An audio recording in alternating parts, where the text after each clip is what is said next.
It's always the same: the darkness, the silence, and the oppressive sense of isolation.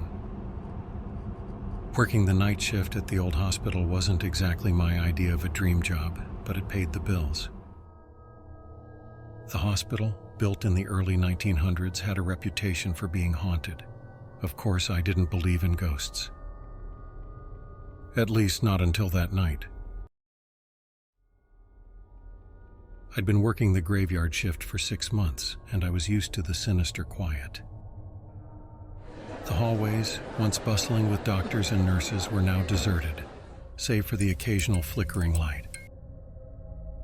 My duties included monitoring the security cameras, making rounds, and ensuring the building was secure.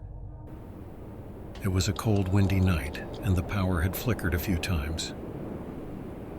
The old generator kicked in, casting a dim yellowish light throughout the building. I was in the security office, eyes glued to the monitors, sipping lukewarm coffee when I first saw it. On the screen displaying the East Wing, a shadow moved across the hallway. I leaned closer, squinting at the grainy image. At first, I thought it was a trick of the light, but then it happened again. A dark, indistinct figure glided past the camera, disappearing into the wall. A chill crept down my spine. Maybe it was just a glitch in the system, I told myself. However, a persistent curiosity kept bothering me. I grabbed my flashlight and headed towards the East Wing, my footsteps echoing in the empty corridors. The air grew colder as I approached, and an unnatural stillness settled around me. The East Wing had been closed off for years due to renovations that never got completed. I pushed open the heavy door, which groaned in protest, and stepped inside. The smell of mildew and decay assaulted my nostrils. My flashlight beam cut through the darkness, revealing peeling wallpaper and abandoned medical equipment. I moved slowly, every creak of the floorboards setting my nerves on edge.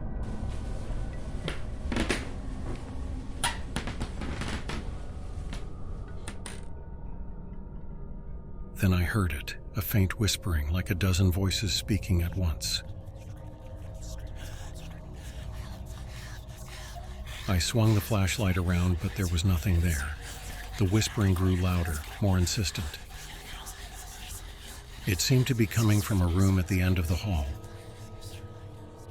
With a deep breath, I approached the door. My hand trembled as I reached for the handle. The door swung open easily, revealing a dark room. The air was icy, and my breath came out in visible puffs. In the center of the room stood an old hospital bed, covered in a dusty sheet. I approached the bed, feeling drawn to it. As I pulled back the sheet, a sense of dread washed over me. Lying there was a patient's chart, yellowed with age. The name on the chart sent a shiver through me. It read, Margaret Lawson. The date of admission was 1954. I knew that name. Margaret Lawson was a patient who had died under mysterious circumstances. Rumors of her ghost haunting the hospital had circulated for decades. My heart pounded as I flipped through the pages, reading about her untreated condition and the negligence that led to her death. Suddenly, the temperature dropped further, and the whispering voices turned into a chorus of anguished cries. I spun around, my flashlight flickering. The shadows in the room seemed to come alive, twisting and writhing. In the corner, a figure began to materialize. It was a woman, her face pale and gaunt, eyes hollow and accusing. Her mouth opened, but no sound came out. Instead, her voice echoed in my mind, filled with sorrow and rage. "Help me," she pleaded. "Help me."